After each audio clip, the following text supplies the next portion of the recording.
Ayokong pigilan yung mga anak ko sa mga gusto nilang gawin. Nana, it's not gonna be forever that I'm gonna be with you. So, let me live a life. Lalo na yung bunso.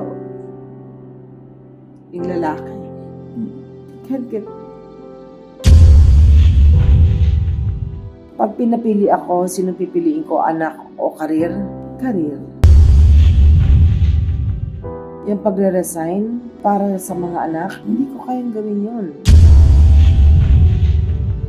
Pero tawarin mo kung hindi ko na uulitin. Inaamin ko. Nalulungkot pa rin ako. Alam mo, may iyak nang walang dahilan. Nung time na tinanong ako bakit hindi ako magka-partner, hindi bali na lang. Ganun ko kamahal ang mga anak ko. Kahit buhay ko, ibibigay ko. Nung na-hospital ako, wala akong ginawa kundi umiyak. Ganito pala, ang hirap ng nag-iisa.